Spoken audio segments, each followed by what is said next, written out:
Aleluia. Todo mundo está feliz aí, não está?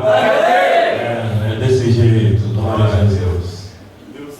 Irmãos, agora vou chegar a um momento mais importante, que eu gosto de ouvir Deus falar através do seu mensagem. Isso é muito importante. É a hora que nós temos agora de ficar tranquilos, ninguém sai, fica todo mundo aí para receber da parte do Senhor através do mensageiro e do profeta Pastor Jorge. Convido o Pastor Jorge já a se direcionar para o altar, e também a missionária Roselena para estar orando pelo Pastor Jorge nesta noite.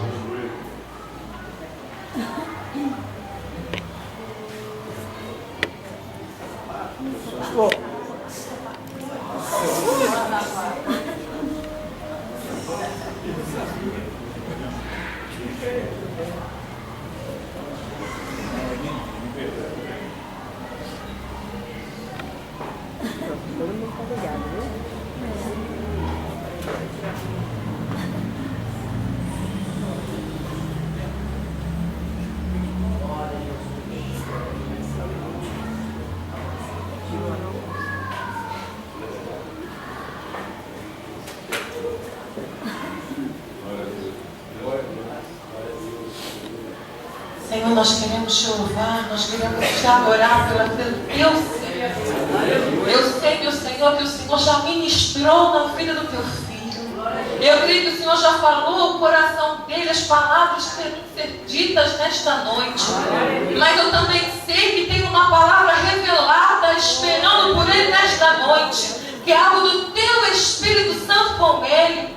Eu creio que o que o Senhor já revelou e ele já estudou está aqui. Mas tem coisas que vêm do alto ainda hoje para ele passar para a tua igreja. Então, Espírito Santo, conduza o teu servo, usa-o com grande poder e autoridade nesta terra. Abra os nossos corações para receber bem a tua palavra, para que ela encontre morada nos nossos corações e transforme o nosso ser. Em nome de Jesus, Espírito Santo, usa o teu filho, assim como um barro nas mãos do oleiro, que tu faças dele aquilo que o Senhor quiser nesta noite, e nós recebemos da tua parte, em nome de Jesus. Amém.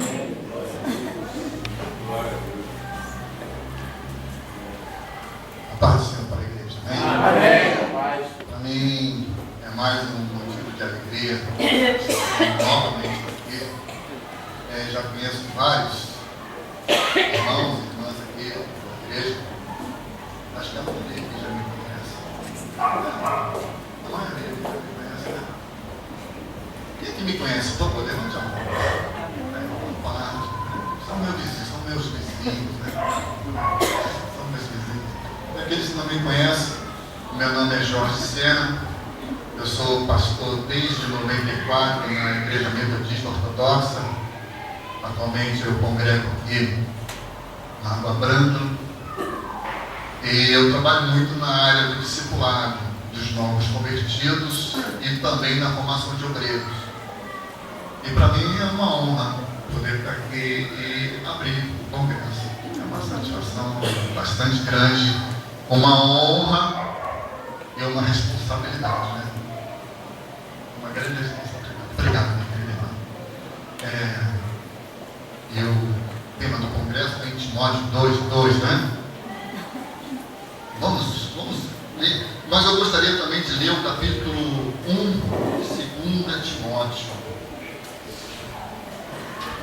Queria fazer um paralelo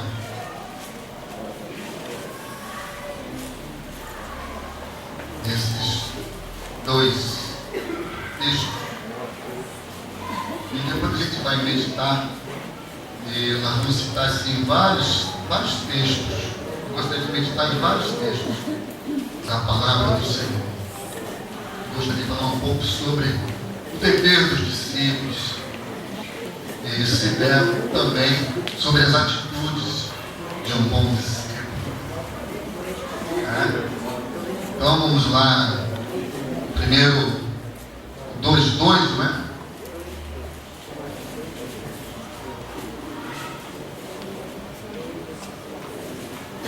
que é o tema, né? O tema central, diz assim: e o que de minha parte ouviste através de muitas testemunhas, isso mesmo transmite a homens fiéis e também idôneos para instruir a outros. Vamos pegar o 3 também. Participa dos meus sofrimentos como bom soldado de Cristo Jesus. Agora, por favor, capítulo 1 desse mesmo livro.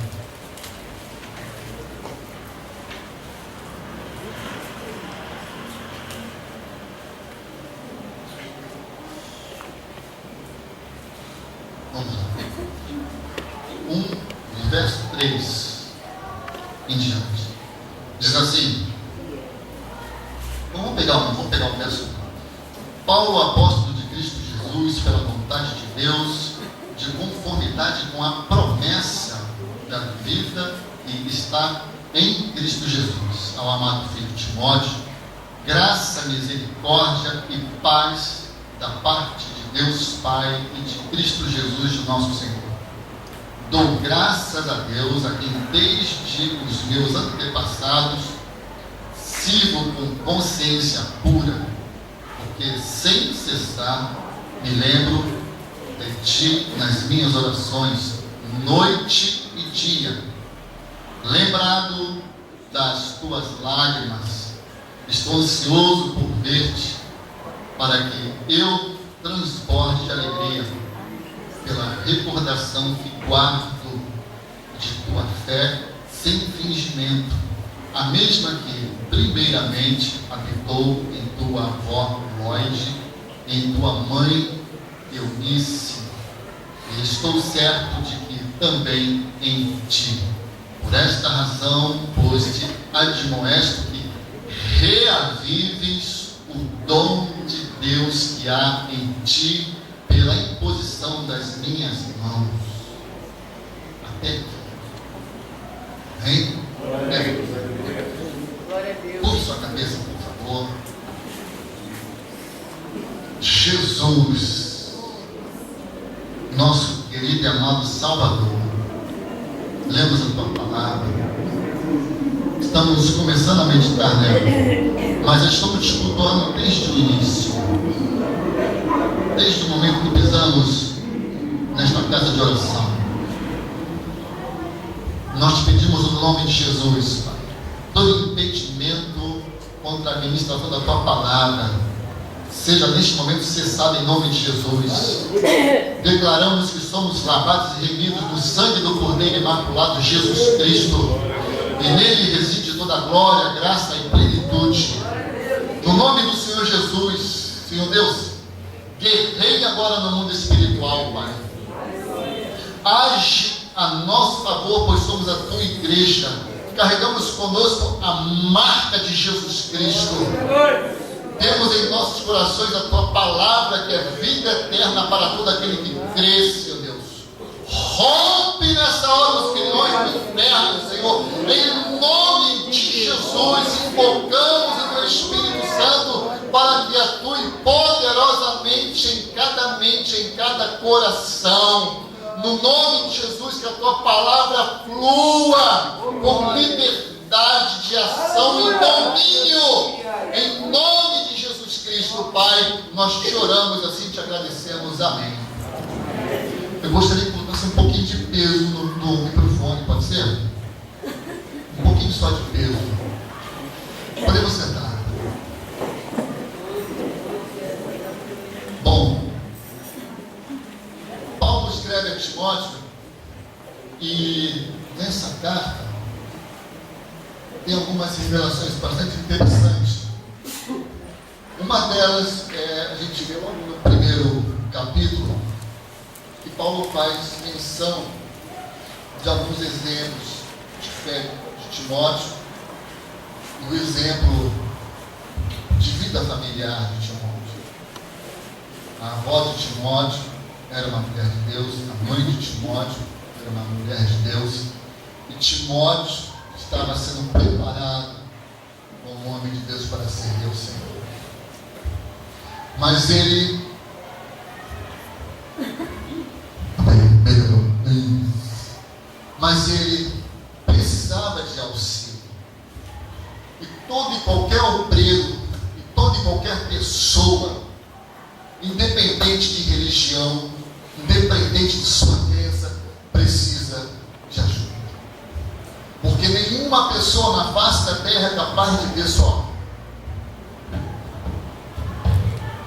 Se a gente for voltar ao livro de Gênesis, a gente vai ver na constituição do homem e na formação da terra e do homem que tudo foi feito por mais de uma pessoa. Porque Deus não vive só. Deus Pai, Filho e Espírito Santo. E a gente vê Deus falando: façamos,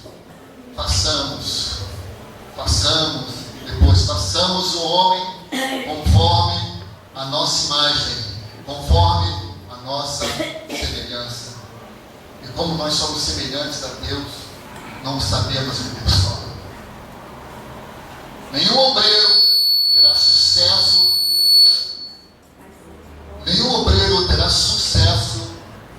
se ele se ver autônomo e seguro de si próprio para fazer a obra de Deus.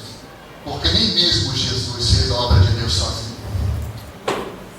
Se qualquer obreiro, qualquer homem, qualquer obreira quiser ter sucesso, quiser ter êxito na obra de Deus, se una com pessoas idôneas. Se una com pessoas que exalem o Espírito Santo. Se una com pessoas que sejam realmente fiéis a Deus. E a fidelidade de Deus vai passar pela submissão à autoridade constituída por Ele. Um bispo, um pastor, um evangelista, um presbítero, independente de cargo. A principal característica de um bom obreiro de Deus é a sua idoneidade.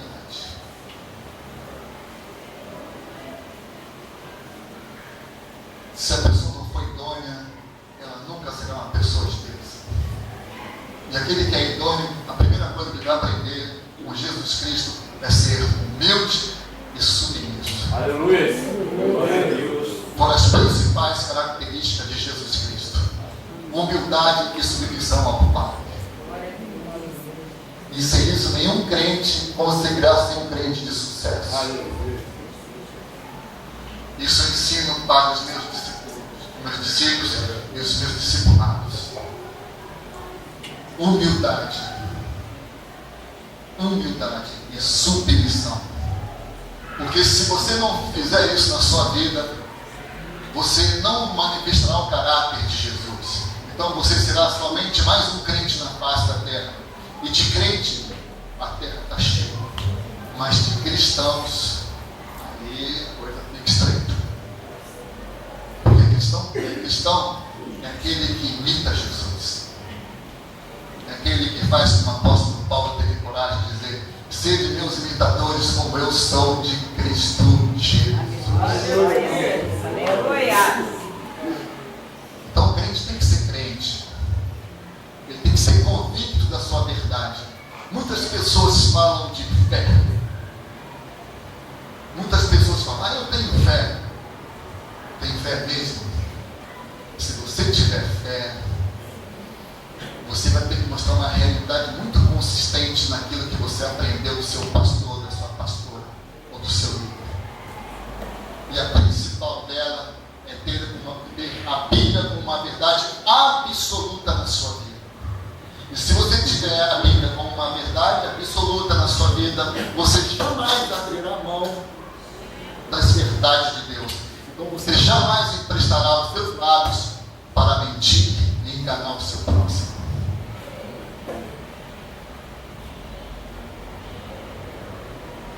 Isso é uma coisa muito séria. Porque muitos crentes, infelizmente, na hora que a coisa aperta, falta com a verdade. E Jesus fala que eu sou o caminho, eu sou a verdade Eu sou a vida. Aleluia. E ninguém vem ao Pai senão por mim. Agora, abra de novo a Bíblia em 2 Timóteo, capítulo 1. E a gente vai ver uma coisa muito séria. E leia o verso 4 comigo, por favor. Verso 4 e o 5.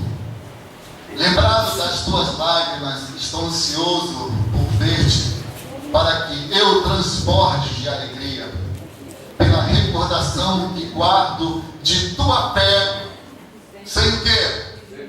Sem fingimento, a mesma que primeiramente habitou em tua avó Lóide e em tua mãe Eunice. Estou certo que também em ti. Agora vamos começar a pregação. Por que eu estou falando sobre isso? Porque Jesus foi o exemplo para a nossa vida com relação à sua atitude. E o apóstolo Paulo também se mostrou como modelo de fé para Timóteo. Porque se a gente for ver o verso capítulo 2,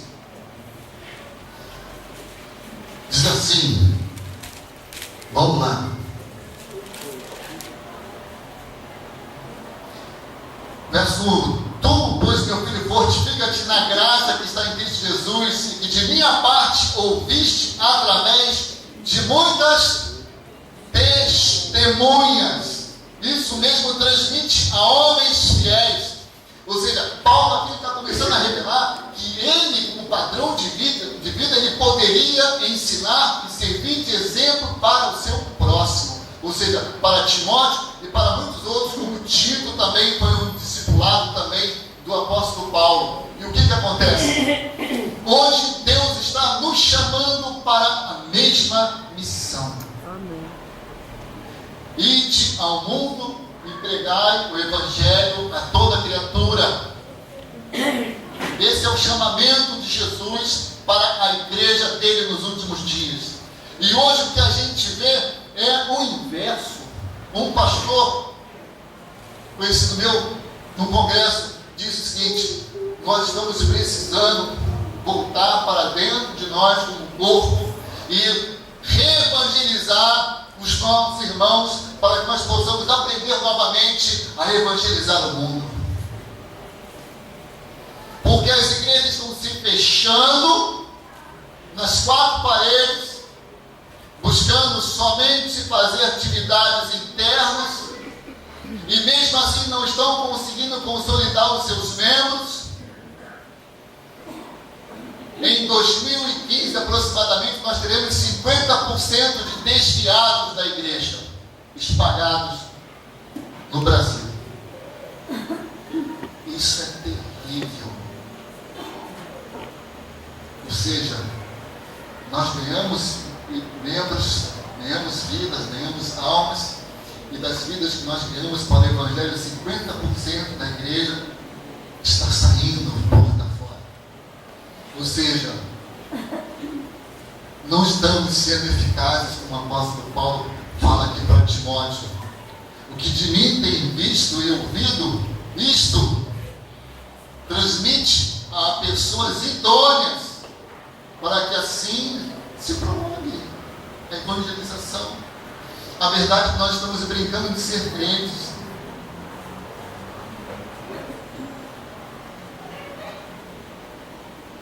Eu, na minha igreja, esses dias, numa reunião de líderes, eu falei o seguinte: quantas almas você ganhou para Jesus no ano passado? Quantas almas nós ganhamos esse ano para Jesus? Quantas pessoas você, em poucas mãos, expeliu demônios? Quantas pessoas você orou e orando, a pessoa depois do tempo voltou e falou: poxa, obrigado, Deus me curou, para ele condição de suas mãos, porque Jesus falou: os sinais seguirão aos que creem. Aí vem aquela parábola dos talentos. Aqui está, eu tinha 5 talentos, toma mais 5. Senhor, toma 2 talentos, me desse 2 talentos, toma mais 2 talentos.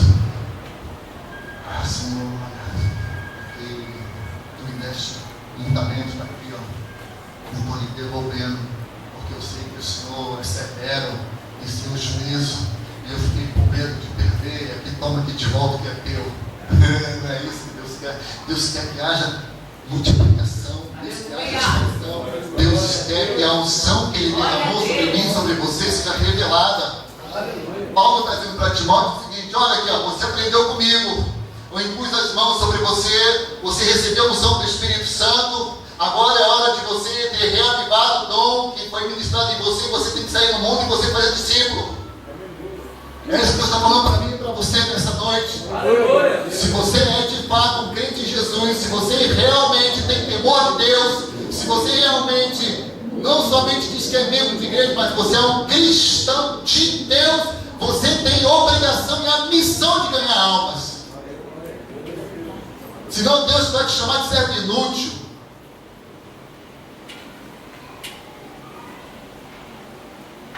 E aqui eu gostaria de colocar algumas questões. O primeiro passo de um discípulo, para ser um bom discípulo, é ele entender que ele é pertencente a Deus. Eu, você, somos propriedades de Jesus. Abra sua Bíblia em 1 Pedro 2,9.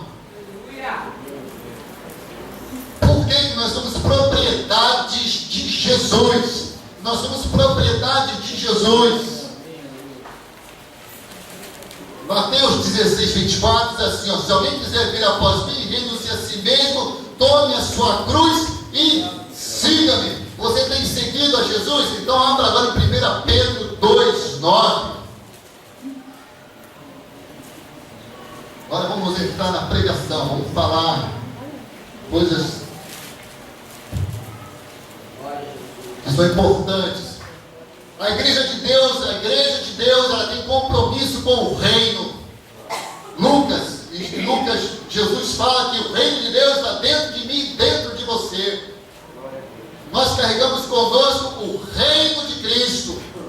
1 Pedro 2,9 diz assim: vós, porém, sois raça eleita, sacerdócio real, nação santa, povo de propriedade exclusiva de Deus, a fim de proclamar as virtudes daquele que vos chamou das trevas para a sua maravilhosa luz. E esse texto nos revela que nós estávamos em trevas, e Deus nos chamou das trevas e nos transportou para a luz.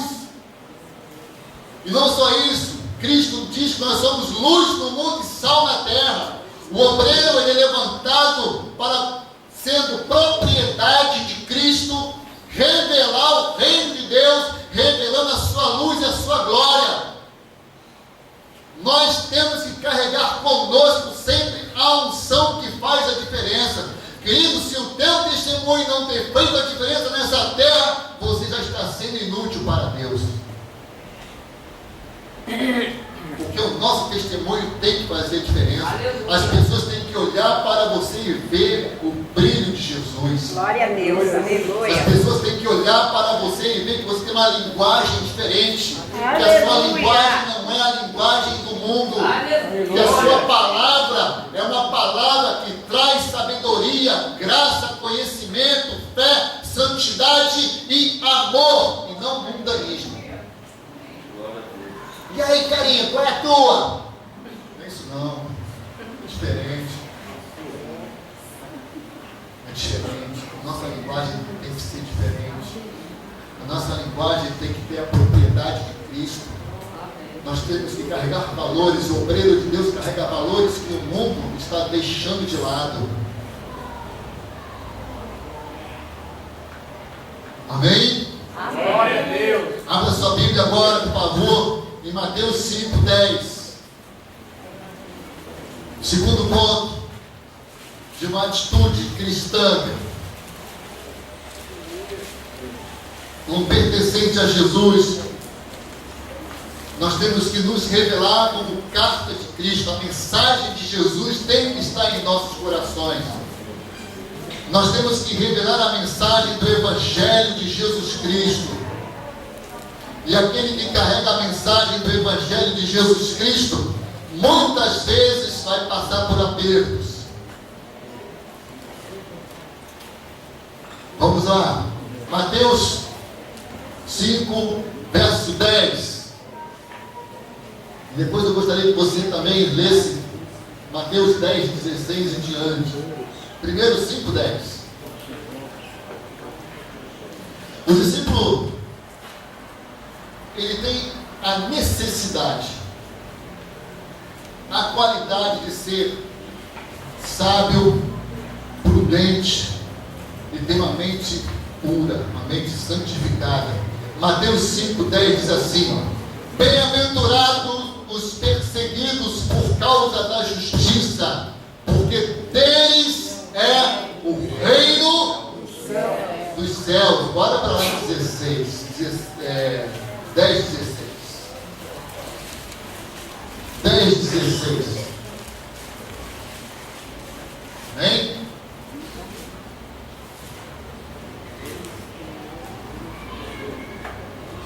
Dez, 16 em diante diz assim: eis que eu vos envio como ovelhas para o meio de lobos. Sede portanto prudentes como as serpentes, simples como as pombas. Acautelai-vos dos homens, porque vos entregarão aos tribunais e vos açoitarão nas sinagogas. Por minha causa sereis levados à presença dos governadores e de reis, para lhes servir de testemunho a eles e aos gentios. E quando vos entregarem, não cuideis em como ou que haveis de falar, porque naquela hora vos será concedido o que haveis de dizer, visto que não sois vós os que falais, mas o Espírito de vosso Pai é quem fala em vós. Aleluia. O irmão entregará à morte outro irmão, e o pai ao filho. Filhos haverá que se levantarão contra os progenitores e os matarão. Sereis odiados de todos por causa do meu nome. Aquele, porém, que perseverar até o fim, esse será salvo. Quando, porém, vos perseguirem nunca numa cidade, fugi para outra, porque em verdade vos digo que não acabareis de percorrer a cidade de Israel até que venha o Filho do Homem.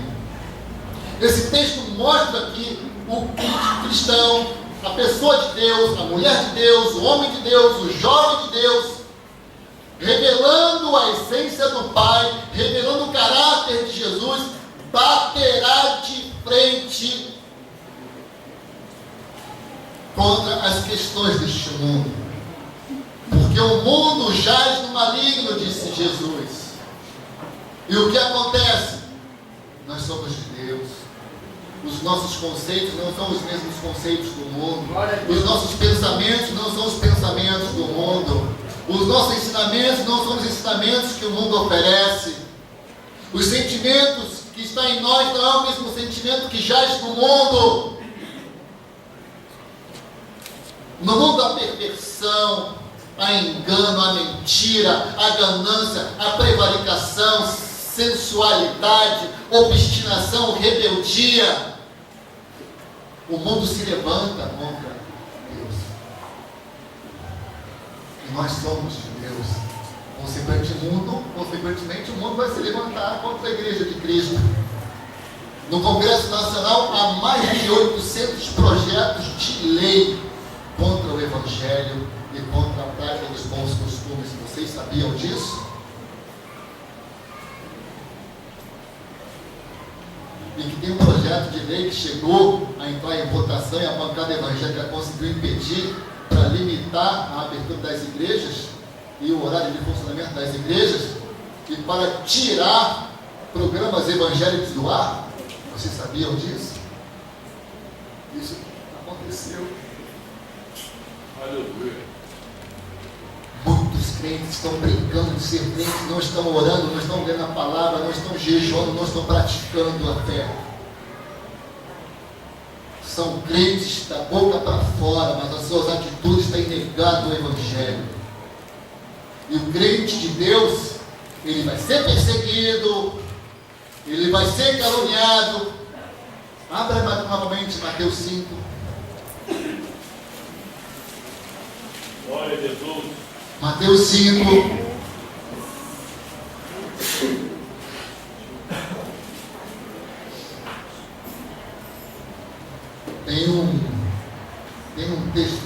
Eu acho. Vamos ler as bem-aventuranças? São 11 versículos apenas. Diz assim, ó. Bem-aventurados os humildes de espírito, porque deles é o quê? Bem-aventurados que choram, porque serão consolados. Bem-aventurados os mansos, porque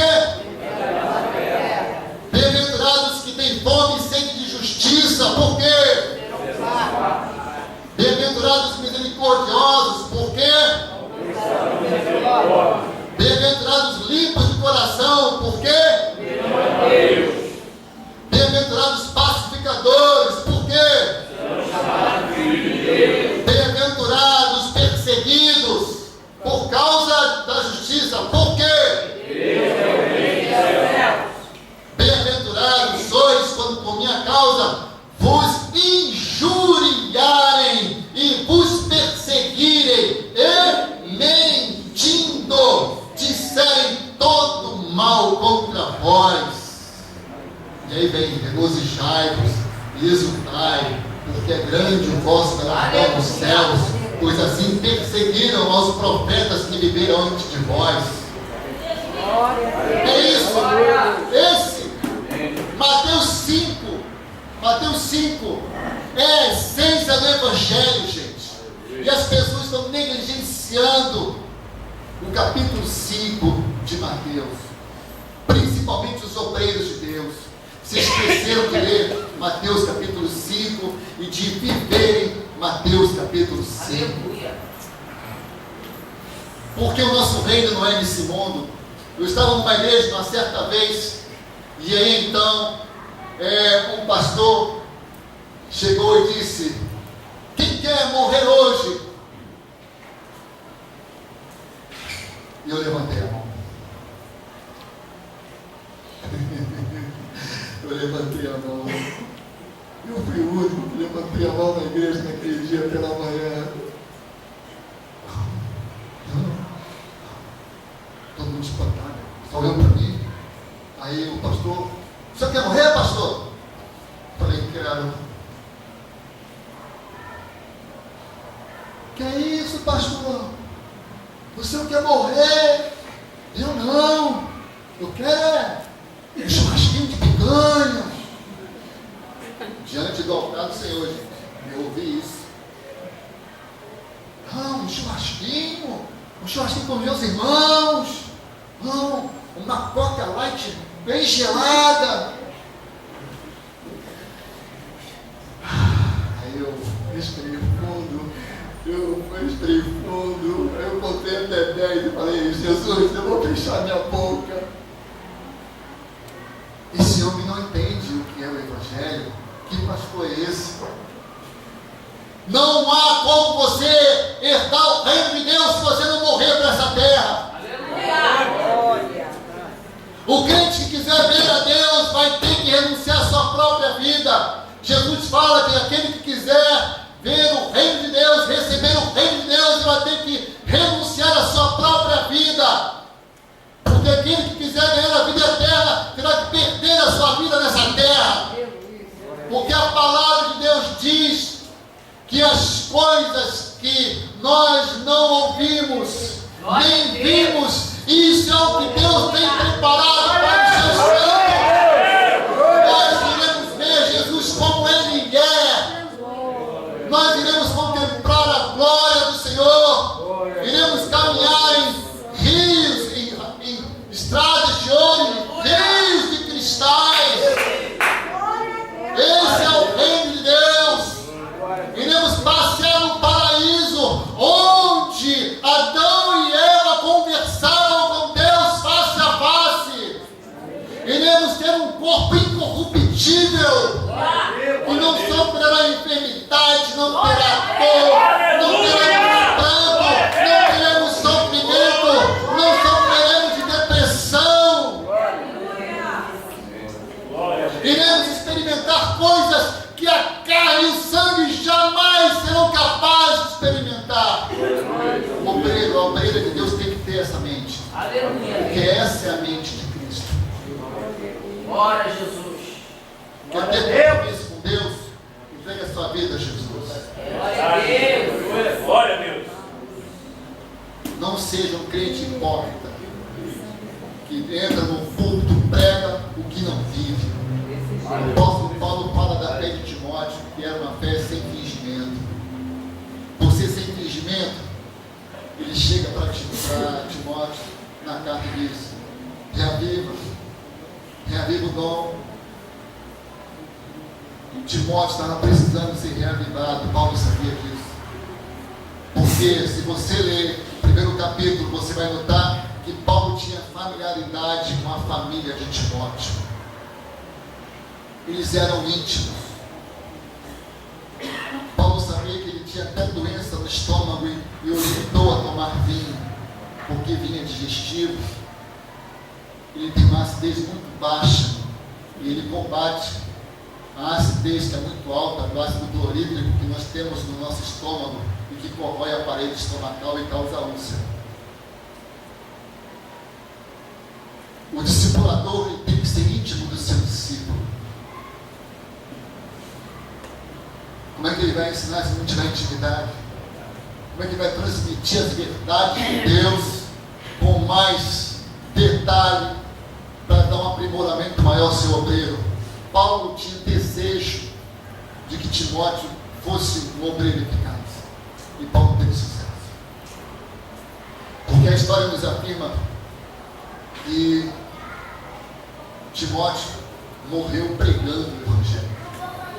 Timóteo morreu espancado e foi apedrejado até a morte, mas não negou a sua fé em Jesus. Então, uma das características do obreiro é saber suportar a pressão, é saber passar pela angústia, é saber passar pela privação. Paulo, ele renunciou ao seu cargo de capitão da guarda romana, renunciou à sua regalia de cidadão romano, largou a sua fama de soldado violento, agressivo, se tornou um homem humilde, mas valente, um homem cheio de qualidades, e foi capaz de renunciar a sua própria vida por amor ao Evangelho. Eu não sei se eu teria toda essa coragem que Timóteo teve, nem que Paulo teve, mas eu procuro aproveitar ao máximo as minhas oportunidades para levar a palavra.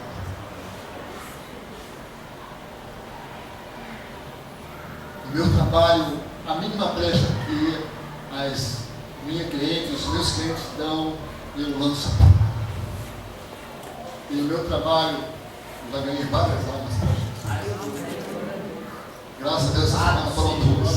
Glória a Deus.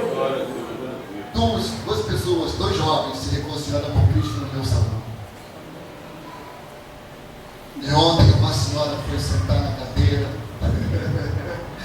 E quando ela sentou na cadeira, eu coloquei a mão na cabecinha dela e o Espírito Santo começou a falar. E aí,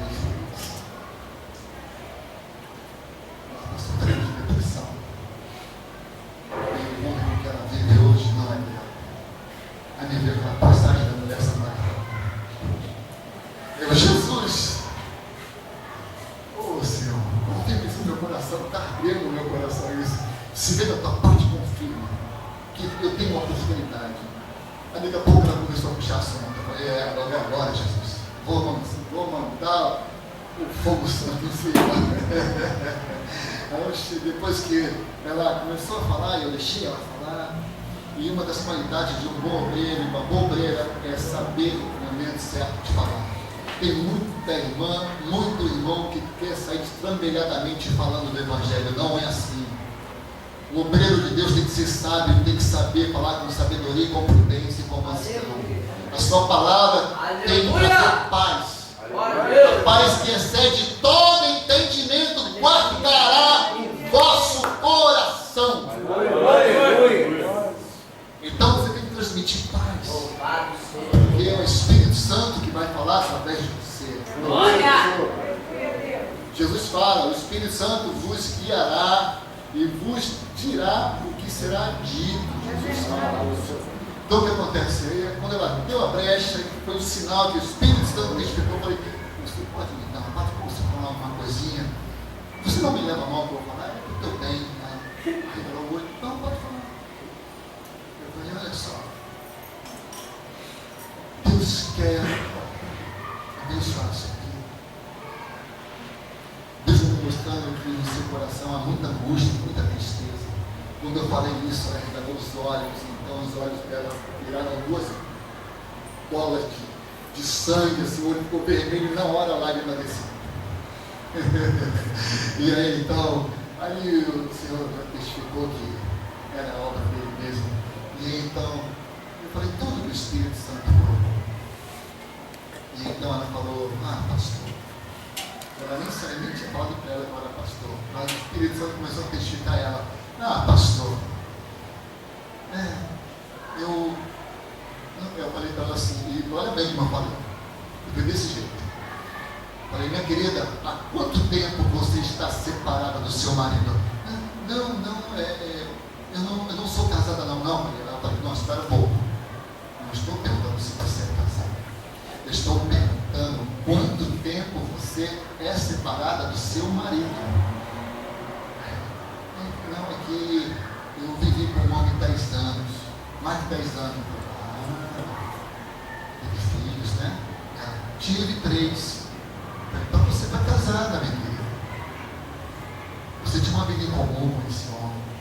A mulher samaritana teve 5 maridos, e o marido, então, o homem que ela estava, Jesus disse que não era marido dele. Você constitui toda uma realidade familiar, você constitui toda uma aliança aqui, ó, na sua cabeça e na cabeça daquele homem. E vocês se separaram. Vocês formaram uma família. E o homem com quem você vive hoje, você não tem filho dele, mas você vive com ele. Você está em pecado, você precisa se consertar com Deus. Ela regalou o olho, é verdade. É isso mesmo que o Senhor está falando. Eu falei, querida, Deus quer restaurar tudo na tua vida. Deus quer restaurar a tua família, a relação com os teus filhos. Deus quer fazer você viver uma nova vida em Jesus. E somente Jesus pode transformar essa realidade de vida. E então ela começou a chorar e disse, pastor, eu frequento uma igreja, mas eu ainda não sou batizada não. Falei, querida, conversa com o seu pastor, conserta a sua vida com Deus primeiro, e então você se batize. Isso é uma vida de obreiro. Amém. Isso é uma vida de evangelho. Sabe por quê? Porque Deus revela o profundo e o escondido. Nada fica oculto ao Espírito Santo. É assim que Deus faz. É assim que Deus quer. Os sinais seguirão aos que creem. Você pode passar o maior aperto na tua vida. Você pode estar passando a maior privação financeira. Você pode estar até enfermo. Deus vai te usar se você Aleluia. Sabe por quê? Porque Deus é que traz a eficiência do Evangelho para a vida até do moribundo. Porque Jó estava moribundo e Deus usou a Jó para restaurar a vida das pessoas. Ele orou por pessoas quando estavam enfermos. E foi quando ele orou pelos seus amigos, foi quando Deus restaurou sua própria vida. Aleluia. É assim que Deus faz. Paulo viveu um período miserável no seu ministério. E ele deu graças a Deus e ainda falou de prosperidade, mesmo passando privação. Porque para você falar de prosperidade, você não precisa estar vivendo a abastança. Você precisa estar vivendo a abundância da graça de Cristo Jesus. É diferente. O Evangelho de Cristo é fantástico, gente. A gente precisa aprender a viver esse Evangelho. E eu vou encerrar. Agora em João 16:33. Por favor, abra a sua Bíblia. E eu vou fazer o terceiro ponto. Eu falei que o discípulo precisa ser uma pessoa sábia, uma pessoa pura de coração, uma mente transformada. Nós pertencemos a Cristo, somos proprietários de Jesus. João 16:33 e também 2 Coríntios 10:4.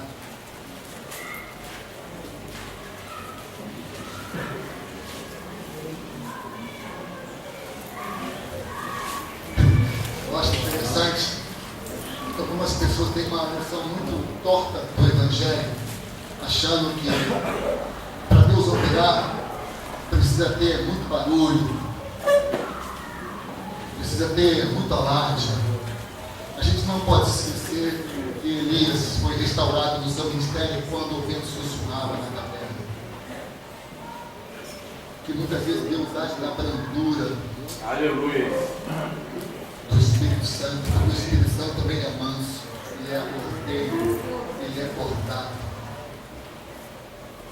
Eu já vi pessoas serem batizadas no silêncio. A minha esposa foi uma. Minha esposa foi batizada quando, numa reunião de jovens, os jovens impuseram as mãos sobre ela e somente fizeram orações. Não houve nenhuma pessoa falando em língua estranha. A única pessoa que falou em língua estranha foi ela. Às vezes os pensamentos de Deus revelam coisas contrárias aos nossos pensamentos. João 16:33 diz assim: estas coisas vos tenho dito para que tenhais paz em mim. No mundo passais por aflições, mas tende bom ânimo. Eu venci o mundo. Jesus venceu o mundo. O mundo não pode dominar a minha mente, nem a sua mente. O mundo não pode dominar a minha vontade, nem a sua vontade. Porque a nossa vontade tem que estar sob, ou seja, debaixo da vontade de Deus. E a vontade de Deus, a Bíblia diz que ela é boa, ela é perfeita e ela é... Amém? Amém? Guarde isso no seu coração. 2 Coríntios 10:4, para a gente estar encerrando essa meditação. Aleluia. Bendito seja o nome do Senhor. Em hebraico é Baruch Rabá Hashem Adonai. Baruch Rabá Hashem Adonai. Deus seja louvado.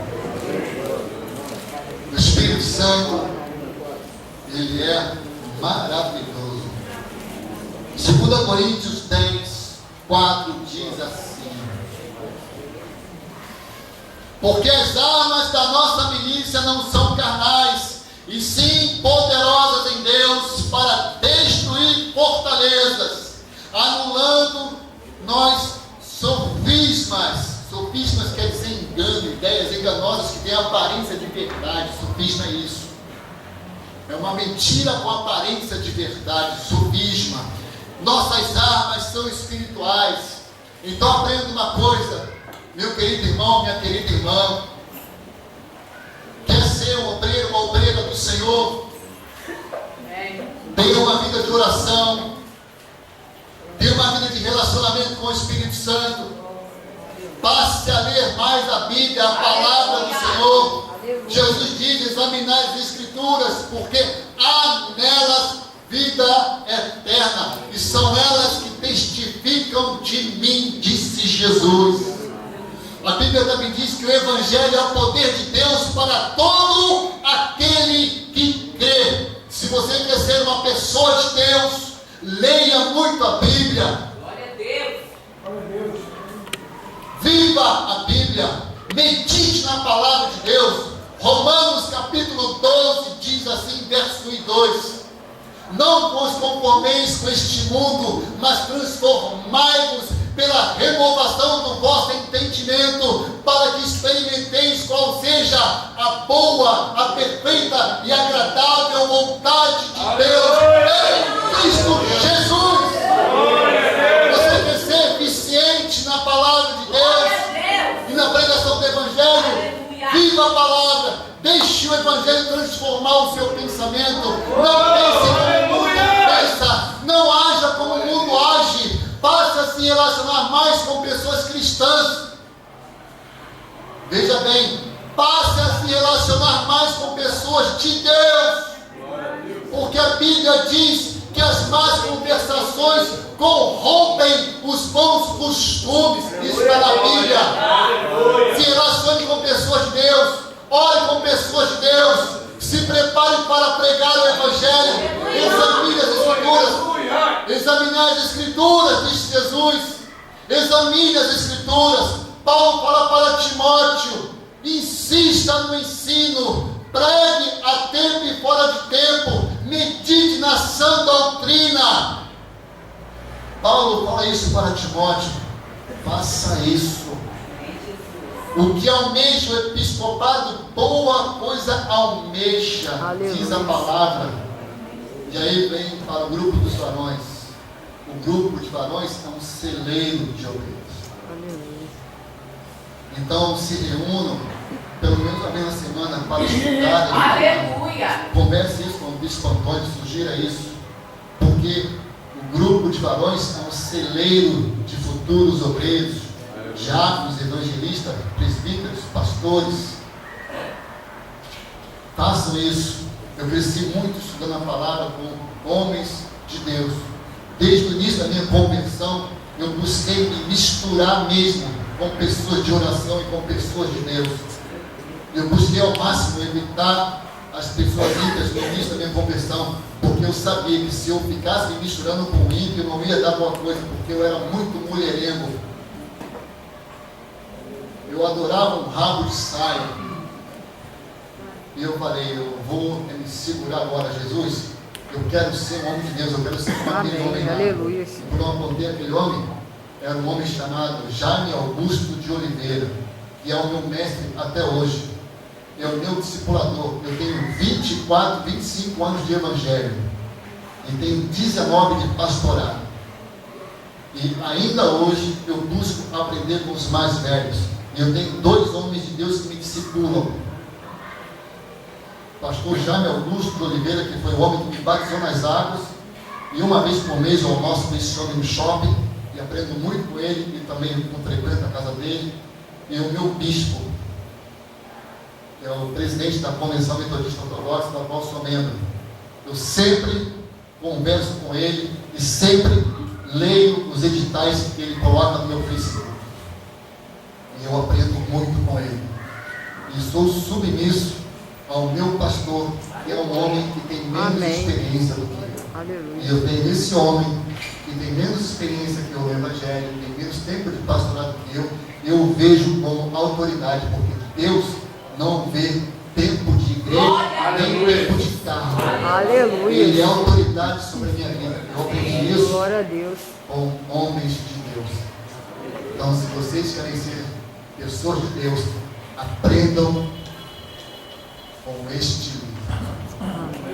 Amém? Glória a Deus. Aleluia! Palmas a Jesus.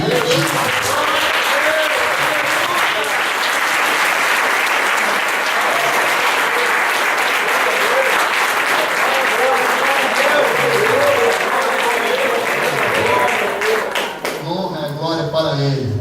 Bispo Antônio, posso fazer uma oração? Posso? Posso orar, meu querido Jaime? Posso fazer uma oração? Posso? Aleluia. Bota a mão no seu coração. Vamos chamar o tecladista, pode ser? Pode ser, Tiago? Pode? Eu quero fazer uma oração. E nessa oração, eu quero que você coloque diante de Deus um desejo, somente um desejo, um único desejo. Você vai colocar diante de Deus. E esse desejo é de amar a Deus. Aleluia. Porque o obreiro, a obreira de Deus, o cristão, a cristã de Deus, ama a Deus sobre todas as coisas. Aleluia. O cristão de Deus, a pessoa de Deus, ela ama. Ela ama esse livro. Ela ama a palavra. Porque a palavra de Deus, ela é a mensagem de amor de Deus para a humanidade. A palavra de Deus revela o amor do Pai de uma forma incomparável. Nenhuma pessoa na face da terra, por mais que ame a qualquer outra pessoa, jamais revelará o amor que está descrito nesse livro. Jamais se revelará o amor de Jesus Cristo, que foi capaz de renunciar a si próprio por nós.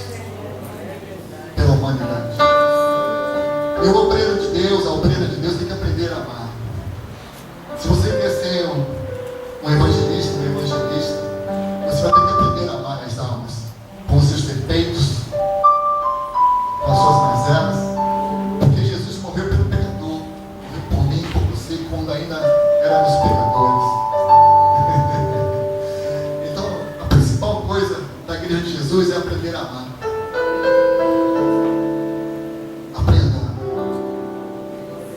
Nós temos que aprender a amar uns aos outros. Não feche seus olhos nessa hora. Eu vou pedir a você que ore comigo.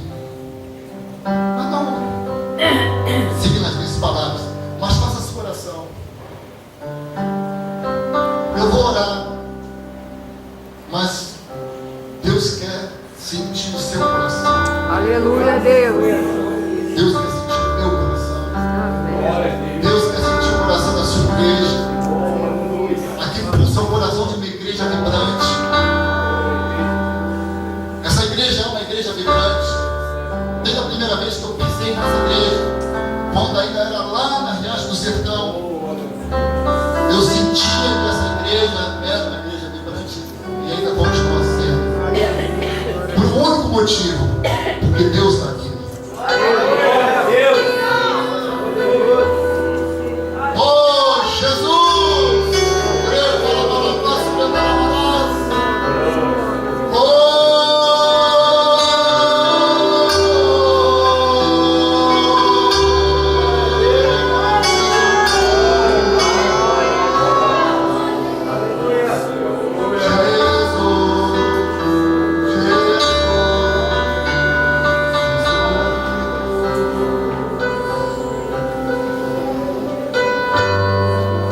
Nós te amamos. Pai, como tu és bom, como tu és lindo, como tu és belo, Senhor. Porque até que tu nos exorta, Pai, como hoje, tu nos exorta em amor, tu nos exorta edificando, porque tua palavra nos diz que quanto aos meus jamais envergonharei, diz o Senhor. Quando o profeta Jeremias ele manifesta essa revelação, Senhor, ele estava num momento de angústia, ele estava decepcionado, ele estava aflito, porque ele era perseguido, porque ele era discriminado. Nós somos a tua igreja, Pai. Tu revelas o teu amor para conosco, nos ensinando um bom caminho, que ainda que seja estreito, ainda que seja longo, é um caminho que revela amor, é um caminho que revela, seu Deus,